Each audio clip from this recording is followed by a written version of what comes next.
That's beautiful. Now give each other a hug. We're supposed to do that, right?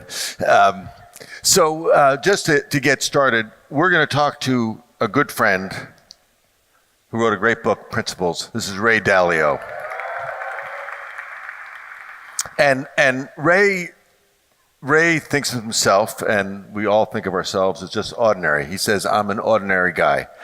And when I talk to him about being ordinary, I ask, and this is what we want to learn today, how does an ordinary guy go from being ordinary to being acknowledged by Time magazine as one of the 100 most influential people on the earth? How does an ordinary guy build a company that Fortune magazine says is one of the top 5 most influential private companies in the United States? And how does a person who starts from a Long Island background, works hard, has a challenged time in school, end up being one of the 100 wealthiest people on earth? So we have a good fortune of spending a little time with a good friend of mine. We have traveled, we've been diving, we've been in remote places. I've watched him in action as he listens and learns and talks to everyone with the same honesty and integrity, whether they are a village leader or a village member or the head of a Fortune 500 company. So I'd like to ask good friend Ray Dalio to come out and share some time with us. Thank you, Ray. Thank you. Thanks, man. Thank you. Thank you. It's a special treat to be able to speak to you because I'm at the end of my second phase of my life, and you're at pretty much the beginning of your second phase of life. I think that basically life exists in 3 phases. You start off, phase 1 is you're dependent on others and you're learning. Phase 2 is that you're working and others become dependent on you and you're trying to be successful. And then you get later in stage 2, and the number one goal that you want more than anything else is to help people be successful without you. Then you can go to stage 3, which is, you're sort of free of obligations and so on. And what I did over a period of time, whenever I would encounter a situation and make decisions, I would write down the criteria for making decisions. So my number one objective is to tell you that you need to have your own principles. I'll explain some things, but I'm going to share some of my principles. I hope they're helpful to you. There are things that have worked for me that I've written down over a period of time. But number one, I want to describe this experience to you. Whenever you're in a situation, and if you take the time after that situation and you write down your criteria for making decisions, then you will have that for the next time that thing comes along. And what happens is the same things happen over and over again for the same kind of reasons, but you don't see that. You're operating in a way where you take them one at a time.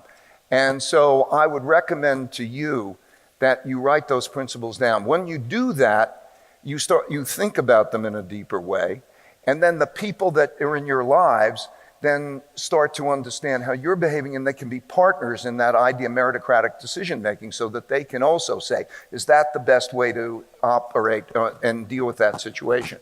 And so you start to think in a more principled way rather than all of these bits and pieces of different things. So that would be my recommendation. But what I'm going to do is take you through a little bit of my journey, and it's totally correct, as Peter says. I'm really a very ordinary guy who, through trial and error, discovered some things that worked that helped me do what Peter was describing. So what I want to explain is, like, we look at the world, and there are just so many different things to have principles for. Principles are essentially recipes for dealing with situations that happen over and over again. And there's just a million things. You could study, you could be a doctor, you could be a physicist, you could be someone. And the things that I understand and spend time with was economics, investments, and then work.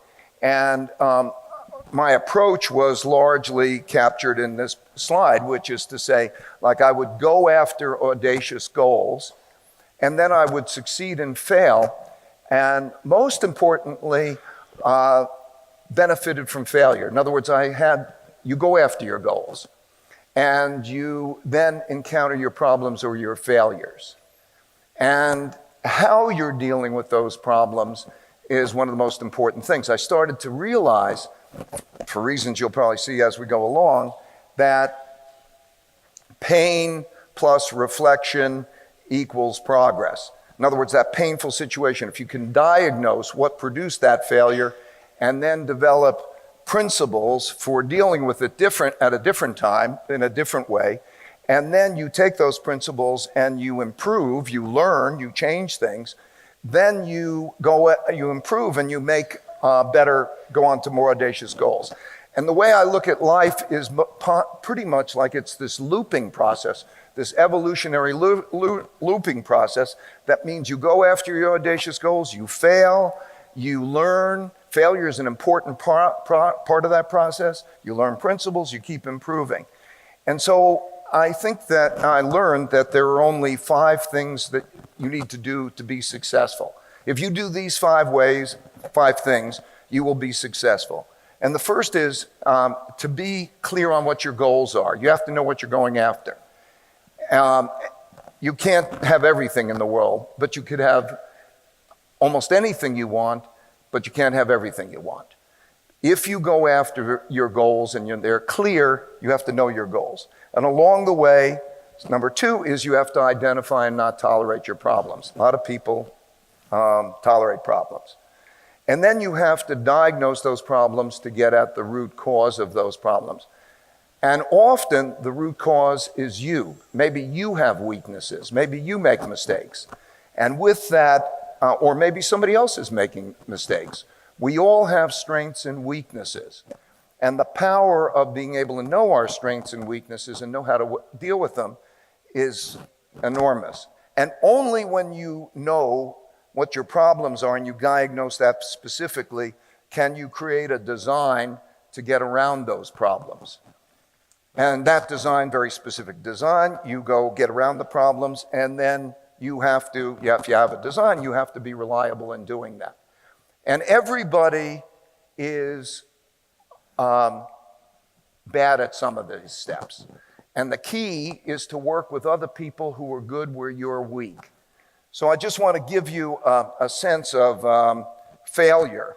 I think probably the greatest problem of mankind, that's a big statement, biggest problem of mankind, the greatest tragedy of mankind is individuals who have in their minds wrong opinions that they're attached to. And they could so easily stress test those, to put them out there and find out if they're strong or weak in terms of those opinions, and to move beyond that to make better decisions. And it's a tragedy because it could be so easily dealt with. You can reduce the chances of being wrong by properly stress testing them. And I want to take you through an experience just briefly of what happened to me that changed my whole approach to decision making. This was in 1980, 81, and I had analyzed that American banks had lent a lot more money to emerging countries than those countries were going to be able to pay back, and that we were going to have a debt crisis, a big debt crisis. And I thought that that would have a very bad effect on the economy. And that was a very controversial opinion at the time, got attention, and it turned out in August 1982, Mexico defaulted on its debts, and a number of other countries followed. And so that very controversial point of view was right about the debt crisis. And as a result, I got a lot of attention. I was asked to testify to Congress, and I was asked to be on Wall Street Week at the time. And I want to just give you a clip from there. Mr. Chairman, Mr. Mitchell, it's a great pleasure and a great honor to be able to appear before you in examination with what is going wrong with our economy. The economy is now flat, teetering on the brink of failure. You were recently quoted in an article. You said, "I can say this with absolute certainty because I know how markets work." I can say with absolute certainty that if you look at the liquidity base in the corporations and the world as a whole, that there's such a reduced level of liquidity that you can't return to an era of stagflation. Arrogant? I was incredibly arrogant. I couldn't have been more wrong. That was the exact bottom in the stock market. And we had this decade of success. And it was extremely painful. I lost money for me, I lost money for clients. I lost so much money that I had to borrow $4,000 from my dad to pay for my family bills. I had to let people go. It was really terrible. But it turned out to be probably one of the best things that happened in my life because it changed my approach to decision making. In other words, it gave me a humility, a fear of being wrong that was to go with my audacity. And it let me stress test my thinking. And so what I wanted, it gave me this notion, how do I know that I'm right? The thing that I learned is being successful has more to do with knowing how to deal with your not knowing than anything you know. And if you can then think, how do I know I'm right? And stress test yourself and find people who disagree with you, the smartest people you can find who disagree with you, and you have thoughtful disagreements so you can take in and stress test. Not only does it provide a lot of learning, but it stress tests your decision, raises your probabilities of being right. And so I have this company, this little company that I'm building, and it changed the way we are operating. And this is sort of what I want to pass along to others who have companies or operating in companies about this way of operating. So what I needed was independent thinkers who also had audacious goals, who would go after those together and would challenge my thinking, and we would challenge each other's thinking and try to get to the best answer. And I realized it didn't have to come from me. And so I needed an idea meritocracy, and I'm going to try to explain how that works. And through that idea meritocracy, we have then these principles. By writing down our principles and those shared principles of how we were going to deal with things together, we would have better communications, we would deal with them better. And that produced successes and failures and learnings. And the learnings produced happier employees, this idea meritocratic way of operating. And it produced more independent thinkers and more audacious goals, and it produced the success. And so it was from that learning, from that very painful experience that I went through, that it changed my approach to decision making to create an idea meritocracy. So, what do I mean by an idea meritocracy? I want to be very tangible for you. In order to have an idea meritocracy, meaning, in other words, the best ideas winning out, wherever those ideas come from, you have to do three things. And the first is that you have to put your honest thoughts on the table, for everybody to see and look at. And one of the problems of most groups of people, most organizations, most individuals, is that they don't want to be honest, and they don't like disagreement.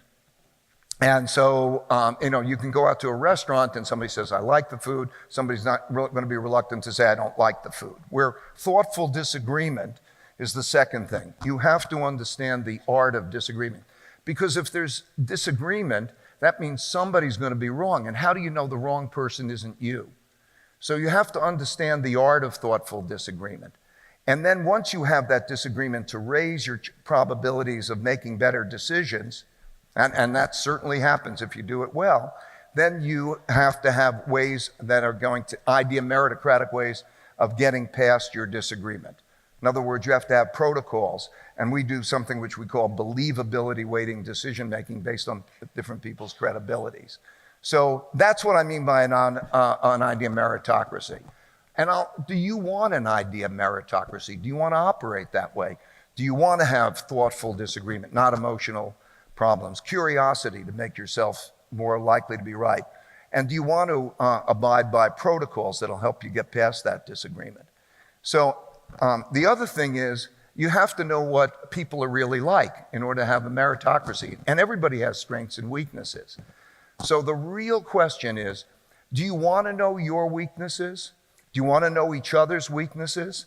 Because if you know each other's weaknesses, and you're all going to be better off if you're dealing with that in a forthright way, knowing your strengths and weaknesses, because that's what makes up a great team.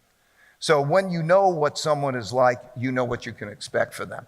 That's a power. So an idea meritocracy is that kind of organization. I want to give you just a quick clip of how that works, how we try to bring up information. There are many different tools, but what I found is that in order to be effective, I needed to have tools, apps, and things that we're operating by that would facilitate that. So I'm going to take you into a meeting and give you a flavor for one of the tools and one of our methodologies for operating that way. A week after the U.S. election, our research team held a meeting to discuss what a Trump presidency would mean for the U.S. economy. Naturally, people had different opinions on the matter and how we were approaching the discussion. The dot collector collects these views. It has a list of a few dozen attributes, and so whenever someone thinks something about another person's thinking, it's easy for them to convey that assessment. They simply note the attribute and provide a rating from 1 to 10. For example, as the meeting began, a researcher named Jen rated me a 3, in other words, badly, for not showing a good balance of assertiveness and open-mindedness. As the meeting transpired, Jen's assessment of people added up like this. Others in the room had very different opinions. That's normal. Different people are always going to have different opinions. And who knows who's right? Let's just look at what people thought about how I was doing. Some people thought I did well, others poorly. With each of these views, we can explore the thinking behind the numbers. Here's what Jen and Larry said. Note that everyone gets to express their thinking, including their critical thinking, regardless of their position in the company. Jen, who's 24 years old and fresh out of college, can tell me, the CEO of the company, that I'm approaching things terribly. This tool helps people both express their opinions and separate themselves from their opinions to see things from a higher level. When Jen and others shift their attentions from inputting their opinions to looking down on the whole screen, their perspective changes. They see their own opinions as just one of many, and naturally start to ask themselves, how do I know my opinion is right? That shift in perspective of going above it and seeing the full range of views shifts the conversation from arguing over individual opinions to figuring out objective criteria for determining which opinions are best. Behind the dot collector is a computer that is watching what all these people are thinking, correlates it with how they think, and communicates back to each of them based on that. Then it draws the data from the meetings to create a pointillist painting of what people are like and how they think. And it does all that guided by algorithms. Knowing what people are like helps to match them up better with their jobs. For example, a creative thinker who is unreliable might be matched up with someone who is reliable but not creative. Knowing what people are like also allows us to decide what responsibilities to give them and to weigh our decisions based on people's merits. We call it their believability. Here's an example of a vote that we took where the majority of people felt one way, but when we weighed people's views on the basis of their merits, the answer was completely different. This process allows us to make decisions not based on democracy and not based on autocracy, but based on algorithms that take people's believability into consideration.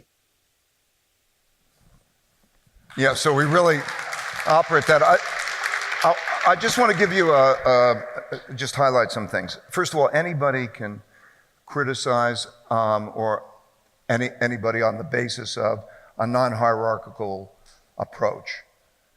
So we're bringing out all the complaints. We capture that information. So that way, we're building a meritocracy, an idea meritocracy that people believe is a fair system, so that there's weighting on that, on the basis of, capabilities. And so we do this believability weighted based on data. And so nobody is going to be able to be hierarchical in that sense. You can make the decisions based on the quality of the thinking, and that can evolve over a period of time. People learn their strengths and weaknesses. And then we have behind that data, lots of data, because every day everybody's getting a 360-degree review from that. But also we're seeing how they themselves make decisions, and we process that data in a way that everybody thinks is fair. So people are on this mission together. My goal has been to have an idea meritocracy in which we want to have meaningful work and meaningful relationships. Meaningful work meaning like you're on a mission together, and meaningful relationships is that deep relationships, but through radical truthfulness and radical transparency. And then we use those algorithms to help us. Okay, so what's the problem of doing this? And I think it's an ongoing problem. Why is that difficult? I think that it's what I call the 2 U's.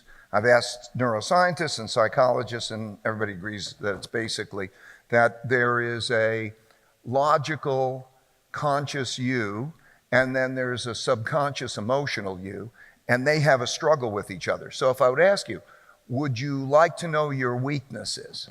Or would you like to know what I think, even if it's critical? The logical answer to that would be, yes, I would like to know those things because then I can deal with them better. But emotionally, that becomes a challenge.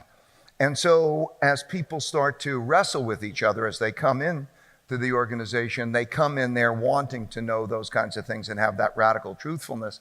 And that radical truthfulness brings about stronger relationships because everybody knows you can't, that truthfulness, you'll get it. And by this transparency, this radical transparency, so almost everybody could see everything. We tape everything for everybody to look at, almost everything, so that there's no spin, there's that reality. And that has been the basis of being able to have that idea meritocracy, and that's been the challenge. And it's not for everybody. I would say probably a third of the people just can't get through it. A lot of people struggle. And then on the other hand, we call it getting the other side. When they get to the other side, when they're used to it, they can't work anyplace else because they can't go back into a typical organization in which all of that stuff is hidden and there's politics and there's lack of sincerity and there's the associated problems with all of that. So I want you to go with these 4 questions. And it's up to you to decide what you want. But 4 questions are, do you want these things and in what degree?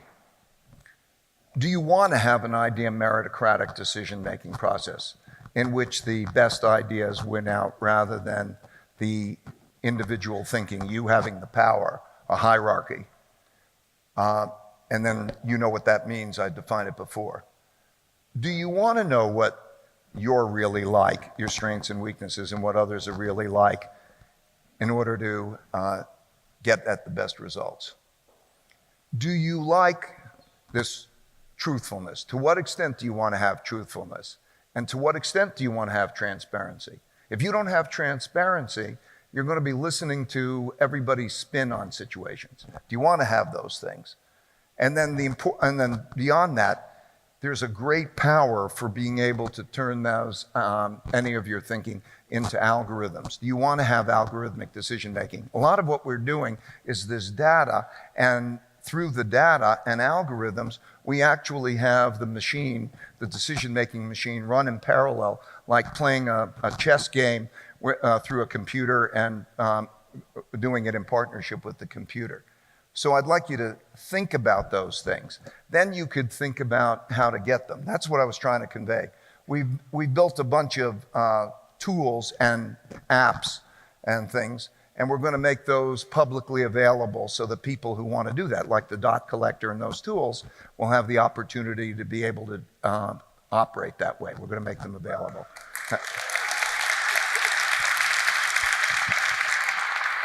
So that's it in and maybe a little bit too long a winded way, but thank you, and we'll take some questions about it.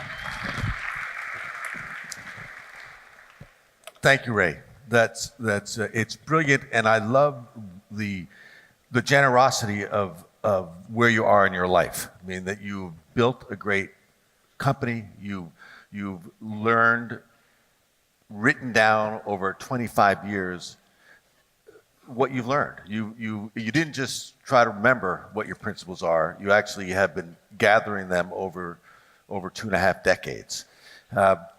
And so what you're talking about is an operating system that can apply to basically any company in order to actually ensure that it endures, because that's really what you're after. It's long-term impact, effective endurance, and success.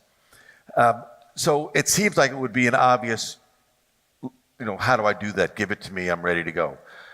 But you've been talking to many different businesses. And as you talk to friends and colleagues that are interested in this transition, can you describe what are the barriers and the hurdles that they run into as they try to implement this? And how do you coach them through it? Well, first of all, I think that any group of people or any relationships benefits from the definition being very clear of how you're going to be with each other. You built an organization. People who are growing their organizations need to be able to be crystal clear. So there's no getting around the idea of writing down those principles. It's just so powerful. Then the question is, do you want to do it? Can you get in the habit? And I think each of the people here can do that. We're going to put out an app which we call the Coach, in which, besides having some of our principles, will be a vehicle for you writing down your principles. So habit, write down the principles when you're dealing with it and be clear, share those principles. And then if you want these things, then the big issue is how you implement it. And the big barrier is the emotional barrier, but people start to react to that individually. They sort of see the struggle with themselves and then they overcome it. And it's a matter of getting in the habit. We call the process getting to the other side. Somebody gets hired, they say, I really want this, is great. And then they go through the process. And then it's sort of shocking. It takes a little bit of adapting to it. And then they get past it because they start to realize that other people are not. Do you want the other alternative where there's not that clarity? And we call it to getting to the other side. So it's a process that people go through. But I think everybody's going to be saddled with those questions now. So how are you going to be with each other? You could do it any way you want. Just write it down and be clear. Yeah, it's really, for me, as you have discussed this with me over years, and as you have taught me, as we have traveled together and worked together and learned together, I have seen, as I've applied it in other situations, that people don't really like to talk about failure, right? It's more, let's get on to the success and let's not talk about the failure. But your phrase, pain plus reflection equals progress, is kind of at the core of that. And could you just dive into that a little bit more? I think a lot of life is that the second order consequences are the opposite of the first order consequences. In other words, the things that you like, maybe the food you like to eat, the exercise that you don't like to do, all of that. This is one of the great tricks of life, that the second order consequences are very, very beneficial. And life is sort of tricking you, that it says, okay, which ones of those are you going to operate by, okay? And so failure, for example, I don't want to talk about failure. I don't want to talk about weaknesses. I'm saying go to the pain. Go to the pain. And before you know it, the pain becomes pleasure. Because my whole mentality starts to change. I realize that if I have pain, I start to view it as a puzzle. And I view that if I can solve that puzzle, which means what would I do differently next time, I will get a gem.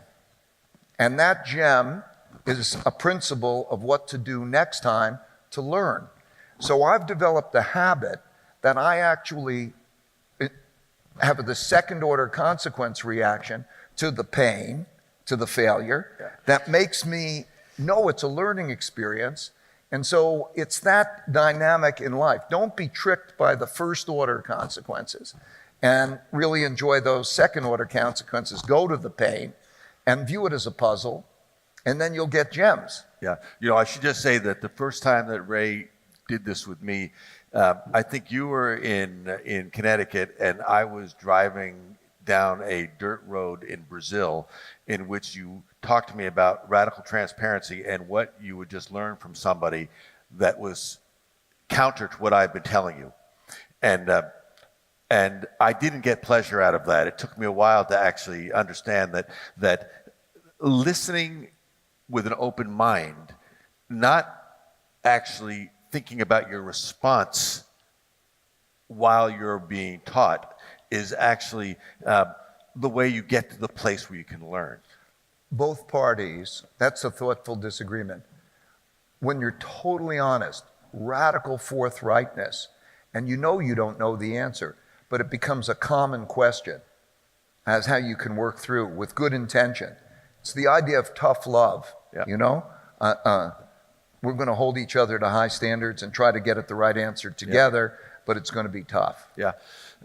So now that you have put into your extraordinary company, which is one of the most influential in the United States, the concept of radical transparency, and this is something you've developed over decades, and I guess the question I have is, when new people come into the company, what's their reaction? Is their reaction, this is dangerous? Is their reaction, this is different, I love this? Or do you weed those people out in the interviewing process so that, how do you do that? Well, we show them, as we record everything, we could show them lots of instances. We make them aware, Yeah. and it's sort of like an intellectual Navy SEALs. Yeah. Okay, do you want this thing? And everybody's going, okay, I want that thing. So they make a choice. Maybe some people don't. And then they come in, but like the intellectual Navy SEALs, they say, yeah, I really want this thing. Then when they get in the icy water and they don't get to sleep, it's the equivalent of then they go into that experience. And then they're wrestling with each other, and then they come to love it. But the thing about it is the meaningful work and the meaningful relationships. In other words, maybe like the Navy SEALs, or when you are tight with somebody and you have that genuine caring, that they know that that's part of it. We have, I think we have 1,500 people. I think that there are like 104 clubs and organizations. I made a policy that anybody who can come up with anything that's fun to do, that could have 20 or more people, up to $500 per person, we'll pay for half. In other words, just go out and build those relationships. If you've got those great relationships and you know that they're being tough on you for those good reasons to try to get at the answer, and you know where your goal is, then they come to love it. Most people, there's a period of time, maybe it's about 18 months, which is associated with behavior modification. People then say, okay, I've got that. Past that period of time, people don't want to work elsewhere because it's very difficult for them to go in an organization where it's all behind the scenes and it's phony. And so if we have hundreds of entrepreneurs in front of us that are now starting their businesses, or recently they've launched their business, and they love this idea and they want to embrace it, do you suggest to them that they go all in, or do you suggest they test it with a small leadership team? How do you actually see whether this is going to work in your place? Well, test it. You have to define how you're going to be with each other, and you'll live it out. So the question is, can we be radically truthful and radically transparent with each other? Well, the answer is we have been. But I'm saying they I know that. I'm just... with their partnership. So they're going to have to deal with that question. Yep. So as they're going through that, they should experiment with it. The reason I put out the books is at very nitty-gritty level, you can look at the questions and then experiment with it. If you know your vision of where you want to go, like that, do you want to have an idea meritocracy? It's the goal level. Once you've got the goal level, then experiment. So is it the top circle? Like a number of companies, I won't drop names, but big companies right now, interesting cutting edge companies, the top 10 people in the company, because there's usually most companies or organizations, maybe there's a group, top 10, then they'll experiment. Do they want to be that way with each other? They start to experiment with it. Do you want to broaden it? And they have to find what's right for them. Yeah, and I just want to tell you that I find it to be absolutely extraordinarily open-minded, clear, and wise. And so to start with, again, I just want to thank you for that clarity. But what's interesting also is that, as you and I have spoken, we got to go through an arc in our life, right? And you are in that spot in your life where you are thinking, how do I share these principles with the rest of the world? I just want others to pass it along and others take it for whatever that they find it worth. But why? Why have you reached this place? I think it's very natural. I mean, I think you experience it. One of the things that a lot of people don't understand is how the priorities change in various stages of life. And I think that as you get to be a certain age, it's like a parent with their kids. What do you want? At one age, you want to help guide them. At another age, when you're a certain age and they're a certain age, you want them to be successful without you, right? You want to pass that along, and you feel that kind of responsibility. And then you relieve yourself of that responsibility by doing that passing along. And so I'm going to pass it along. I'm going to pass the tools along. I'm going to give that out. And then I'm going to disappear. In other words, you're not going to see me. There's the public thing I don't like too much. And how much time do you have left before you disappear? Probably a year for the tools and so on, something like that. And it's a stage of life thing. Joseph Campbell wrote a book. There's a wonderful book, Hero of a Thousand Faces, and he goes through the life arc. And it's so good for you all to almost think, where are you in your life arc? And what does that arc look like? And what will you encounter? Because you actually don't pay much attention to it. So it's a life arc thing.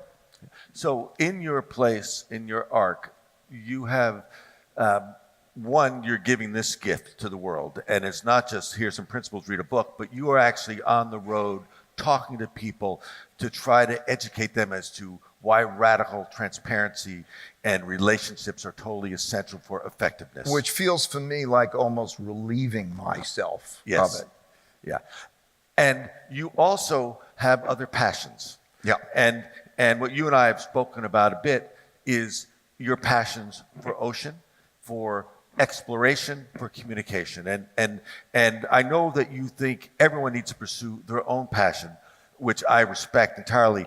Tell us why this is your passion.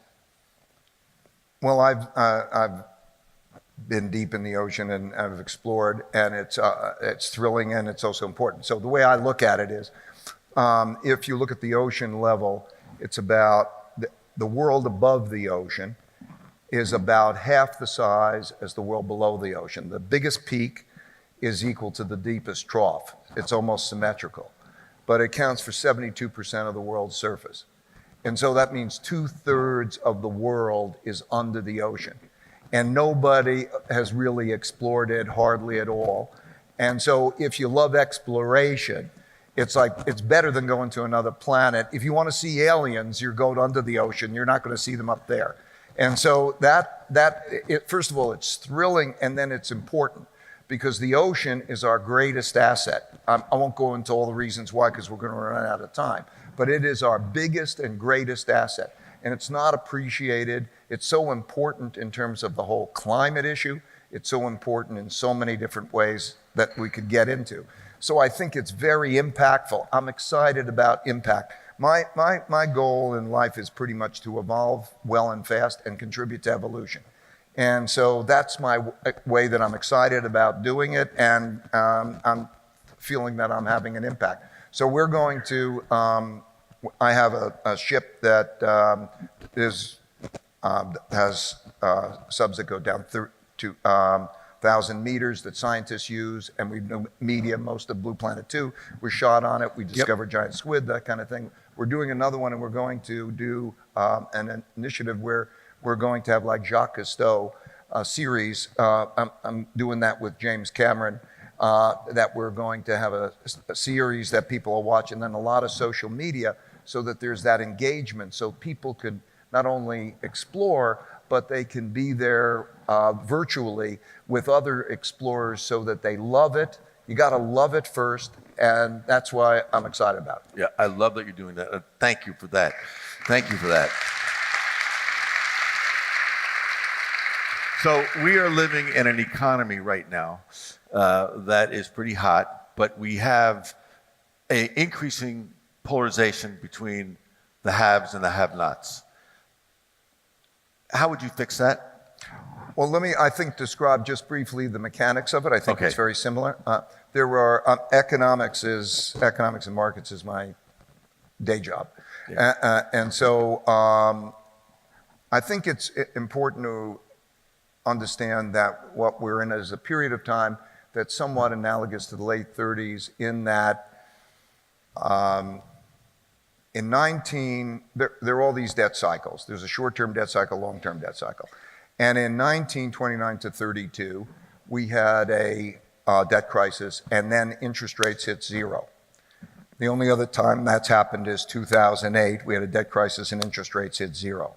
Because interest rates hit zero, the ways that the central banks dealt with that was to print a lot of money and buy a lot of financial assets to push those asset prices up, to lower interest rates, and to push liquidity into the system.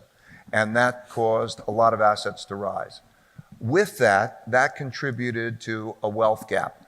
There were other reasons, technology and so on, for producing a wealth gap and also a divergence. And so today, the top 0.1% of the population's net worth is equal to the bottom 90% combined. In other words, a big, giant wealth gap.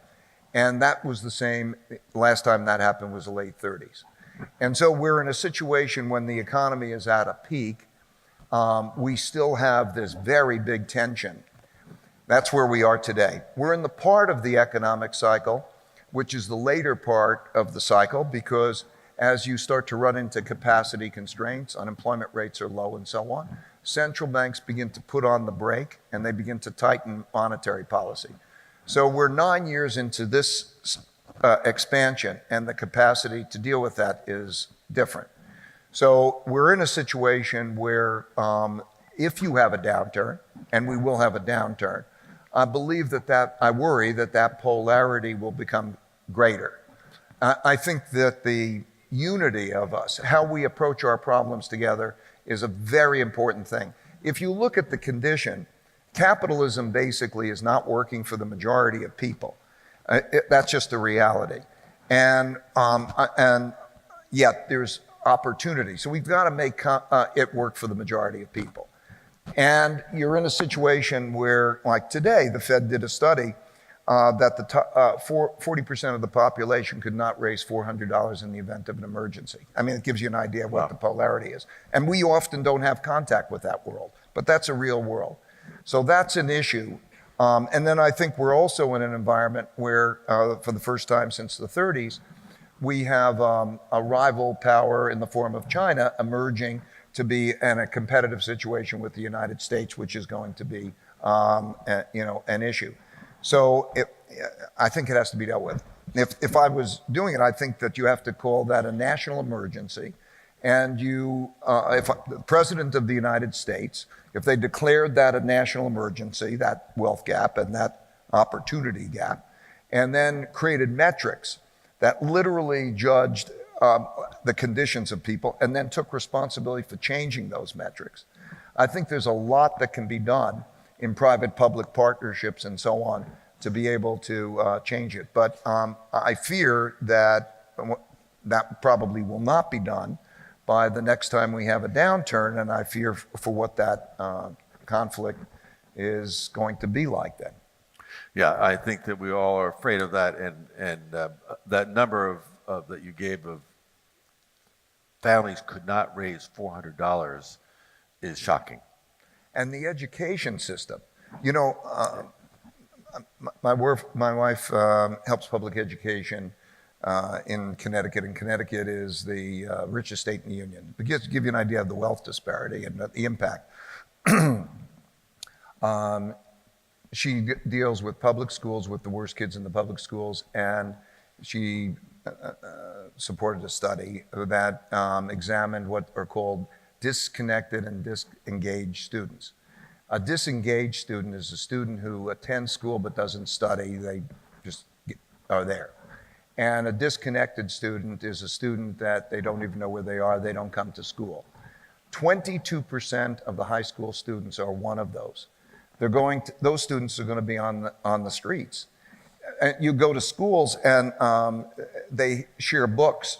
In some cases, they literally share pencils. They'll take a pencil and they'll either pass it back and forth or break it in half and sharpen it from both ends.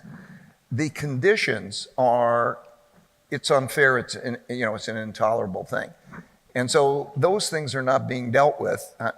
So anyway, I think that that's a real problem. There's a lot of justification. We have to make the system work for the majority of people. If you look at the wealth gap, there's some, if you're interested, I've got these studies that I did that are on LinkedIn.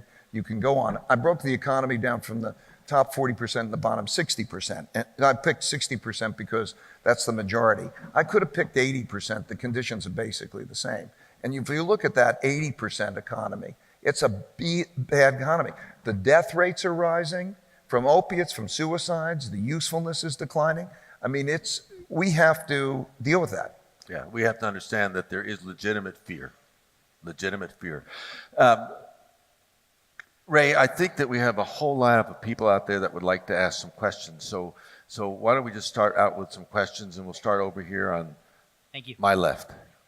Ray, first off, your philosophy is completely genius, and the fact that you have taken over the last few decades all these thoughts and shared them with all of us in the world is truly remarkable. So I just want to acknowledge you for that. My question is, as you were beginning to realize how these principles changed your own line of thinking and then turn them into ways that you made decisions, how did you choose to invest in the technology that allowed Bridgewater to make the best decisions as a team? I started by every time I would make a decision, I would write down the criteria. I did it basically because when I would close out a trade, I wanted to then see how my thinking worked. And then I stumbled across the idea that if I can make that clear enough, I could test how that decision would have worked in the past. I could run it through all countries, all past period of time, and that gave me a reflection on that decision rule. Then I discovered that actually if I could take that criteria and put it into an equation, I could take in data and it would sort of say, bring it to me, and I would make those decisions. And so I stumbled across the fact that writing down the principle, making it an equation, allowed me to be able to test it, and then also allowed decision making to be happening in that way. And so that one thing then let me do that on all of the ones that I was making decisions and making, and we would do it together. So it was so great because ordinarily we were sort of saying, what would our decision be? That's bad. If instead you think, what should our decision-making criteria be? And you could test it and convert it into algorithms, that's good. So what happened was that the vast majority of our decision-making over a period of time was able to be made this way. So 98% of our decision-making is made by algorithms with us arguing about our criteria, not our conclusions. And so that's how it developed. And then I realized that I could take it to everything. People decision-making. In other words, all that data that's collected that you saw, we could create algorithms. And by looking at those algorithms for people management and how we're going to be with each other, it became the logical extension. So that's how it evolved. Sir? Your firm's investment performance has been one of the best in the world over the long run. Please share with us the top two or three, insights, methods, qualities that you think have made you one of the world's best investors. Okay, quickly. First of all, I learned that almost all the surprises that happened to me were things that just hadn't happened in my lifetime before, but happened repeatedly in other lifetimes or in other countries. So I needed to have criteria that I call timeless and universal. By specifying the criteria and then seeing how they would have worked in other time frames and other locations, timeless and universal, that has helped us a lot because then if there's a difference in another time frame or another country, I'm forced to explain that difference and be able to do that. So that's one of them. The idea of separating what I call alpha and beta. If you had no view, what is a balanced portfolio like to be able to have diversification of assets to achieve balance. The power of diversification to reduce risk without reducing return allows you to increase your return to risk ratio enormously. In the book, I show this, what I call the holy grail of investing. So whether that's done for a strategic asset allocation mix or whether that's done for taking bets, that has been a key thing. I'll call it the holy grail of investing. So you might want to look in the book because there are people standing behind you and I got to answer other questions. But I would say the knowing what we don't know and how to deal with it well has been key. So, Ray, I just want to switch for 1 second because you're talking about radical transparency as it is in your work in Bridgewater, in the business you've created, and the rationale that brought you there. I mean, the mistakes you made, how you learned from them, how you wrote down principles, and how you actually really scanned this over decades. Have you applied the same in your family? Of course. I mean, meaning, look, in any relationships, you are going to have to define how you're going to be with each other. I mean, people just sometimes don't talk about it, but there's a big benefit. Like for me, I can say, these are my principles, you can read it, you can hold me accountable to this, this is what I will do and you will know it, and this is what I value. And when you have that in a family, do I want to be radically truthful? I could tell you stories of difficult situations in which, one story, my wife was possible dying of cancer situation in terms of that. And I wanted to take my kids through it when they were young, to take them through that so that they know that they could always trust in what I'm saying without spin. So that radical truthfulness and that radical transparency. Now, it's radical. It doesn't have to mean absolutely everything. I just want to be clear. There are certain things where if somebody is going to be hurt by it, you make the judgments. But because you have to decide how you're going to be with each other. The good news is that Barbara was fine. The good news is Barbara was fine. Okay, good. Thank you. Question. Good afternoon. I have a question. However, I noticed that there's no women online who might get a chance to ask a question, so I want to see if there's any women who wanted to take my slot. Great. So, Thank you for that. Hey, Thank that's you. great. Thank you. Yeah. Thank you Well so done. much. I really Yeah. appreciate that.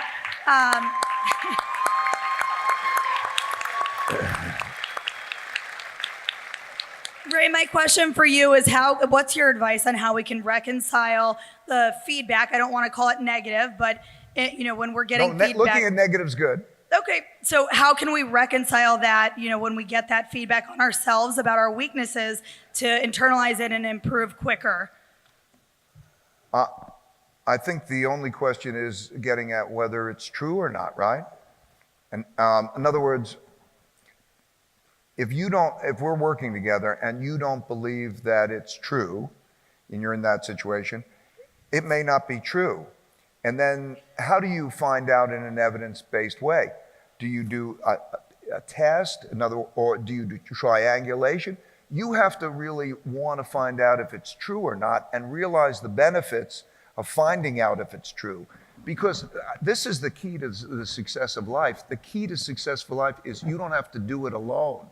You find out what you can do well yourself. There's two paths of finding out that you have a weakness. The most common path is once you get that you find out. The most common path is, do I make that a strength? And that may be a difficult path. Maybe, people who think one way might have a challenge thinking another way.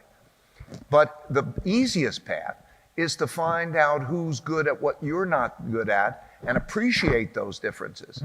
And then, so I think the answer to your question is to try to do it in an evidence-based way with the realization that you're going to be so much more successful and so much more happy if you do it. Thank you. Thank you so much. Yes. Hi, Ray. Hi. What do you think about universal basic income? Universal basic income, by the way, I did a study on it. and it's on LinkedIn if you're interested in looking at it. I looked at it for a lot. The basic issue on the universal basic income is that they believe that you will you'll take money and funding it by taking programs that are in existence and eliminating or reducing those programs to give people the money to be able to make those decisions themselves so that they can make those decisions well. And so I think it's really a question of whether when you shift that, whether that will allow them to make decisions well because they're good decision makers. In other words, when I look at education and I see a number of things, I know that and I'm dealing with certain populations, I want to make sure that that is being given, the money, the cash, is being given for an effective purpose that they will use well rather than the program. If I'm going to take money from education or I'm going to take money from other things, I have to be able to believe that it'll be done well. And it's a difficult question. So some populations, I think there's a real benefit to it because it eliminates the bureaucracy and it eliminates people making decisions for you. Because if you're a good decision maker, know how you're going to spend that money and allocate the resources effectively, it's a better way of operating. But there are a lot of percentage of the population who it could do more harm than good. So that's what I think about universal basic income. I think that there's also income and usefulness. I think both are important, but I think you have to make usefulness as an important part of it. So in my view, I'm crazy about microfinance. I'm crazy about ways in which you can effectively make usefulness, make people. I think that basically, I had the benefit of parents who cared about me, loved me. And I had a school that I could go to in which I could learn. And so there's basic things that you need. If you have basic education, fundamental education, which is not being dealt with now adequately, and you have a family that is a difficult family environment that does not that type of care, you need that. And I think then you need an opportunity, like a microfinance. A little bit of money with an opportunity allows that to be paid back. So I'm very big on microfinance in terms of being able to provide opportunity. For every dollar that I donate in microfinance over the next 10 years, it's 12 times that amount of money gets lent and paid back to people, and it becomes self-sustaining. So those are the things that are more my passion than universal basic income for those reasons. Thank you. Yeah. Hi, Ray. You mentioned education a few times. What solutions would you provide to our education system right now to take steps towards meritocracy at a societal level? I think the biggest problem in education is, well, besides not recognizing it as a great national priority, is that the Constitution makes it statewide, and then within the state, the school districts are, if you're in a rich school district, you have taxation that will pay for a better education than if you're in a poor school district, and that we don't create a bottom. There's no bottom to that society. And so I think there's a structural problem on that. So I think it should be treated as a national emergency. You have to say that that's intolerable, that exists, and then you have to find the ways of getting around that. I do think that private-public partnerships in various ways are big issues in terms of dealing with it. But I'm not an expert on education. I spent a fair amount of time with it. I think that there are a lot of people who are doing wonderful cutting-edge things to do that. I'd put together a group of people, a commission, who also lives in those areas that are dealing with, it's a poverty question as much as it is a education question. In other words, when you go home at night, what is your situation? There are a lot of kids who don't have adequate food, and they go into situations in which there are shootings, and that sounds ridiculous, but it happens in so many different areas. I can tell you many towns that I know of in which they go back into a traumatic environment. Yet there are very cost-effective ways of dealing with that. I can rattle them off. For example, after-school programs. You have an infrastructure there with the school system, and the school is there. And it creates a problem when you send the kid home at 3 o'clock in the day, because it's a problem for the kid and it's a problem for the parent. Because what's a single parent, a single mother going to do? Now she's got to take care of the kid at 3 o'clock in the afternoon, and you could cost effectively extend that to a full day program. And you can also then bring back the enrichment programs, because the enrichment programs, things like art and the fun learning types of things that they can do, are being carved out of the school system, and they could be brought back. That could be done cost effectively. The difference of a high school student completing high school and not completing high school is approximately $1 million in their lifetime. Because of the issue, if you don't complete high school, you're going to be on the street. The cost of crime, the cost of incarceration, incarceration is between $80,000 and $120,000 a year, and the social cost as well as the injustice cost. That's per person. Per person for incarcerating somebody. Yeah. And those people who don't complete high school don't have a future, and so it's not fair for them. In order to have equal opportunity, I mean, that's the thing that we want to strive for, equal opportunity. That's what the country is the greatest at, and that's what we should be striving for. You have to have something like equal education. And so all I'm saying is I think that those could be cost effectively dealt with, but our societies needs to be able to put that money in one way or another. So public-private partnerships that could do that, combination of philanthropy and government, and look at the return on the investment that you're going to get. It's a fabulous return on investment, and there's a lot of that stuff. Do you think, Ray, that enough people that have means understand the precariousness of the state of our place and the need for making these kind of important analyses and investments?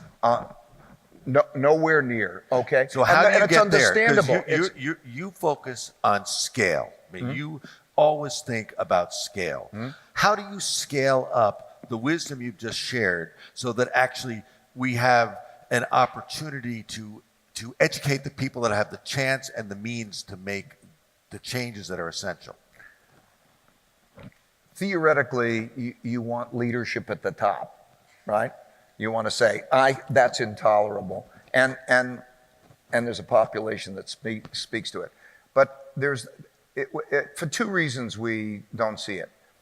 We're not living in those neighborhoods. We don't go into those schools just personally. I mean, this is a wonderfully intellectually enriched crowd, and by and large, we don't have that. So I would say if you can have direct contact, I would say, by the way, it's an incredibly enriching experience to see the world through those people's eyes and to empathize with them and so on. It's fantastic. And then you look at averages. In other words, the average unemployment rate or the average income. The averages are misleading. So how would you know, right? But I would say it's an adventure go into that school, see it through their eyes, and then feel it. But some way or another, you got to deal with it and you've got to raise it. I think more likely that we won't adequately do that, and then we're going to encounter the consequences. Eventually, it'll beat us over our head, but it may be too antagonistic. Yeah. So we have now gone over time, and before we wrap it up, I just want to make one comment, and that is that you are an ordinary icon. I mean, you have actually, in the way that you have lived your life, the way you've looked at your family, the way you've looked at your passions, the way you've searched for innovative breakthrough ideas and approaches to business is unusual, really unusual. And it actually is very, very hopeful. So I have seen what you have touched. I've seen the way that you have challenged people around you. I've seen the way they have risen and they have actually responded, and what you have created in many different ways.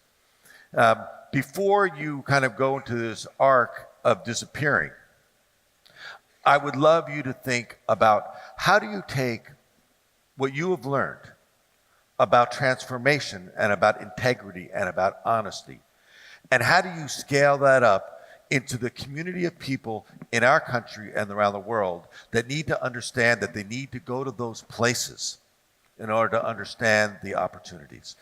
If you do that, then we will allow you to retire. I think, thanks, but I think the real thing is that you really have to understand that I'm I barely got into college on probation, and just a number of, I'm a very ordinary guy who stumbled on some of these particular approaches.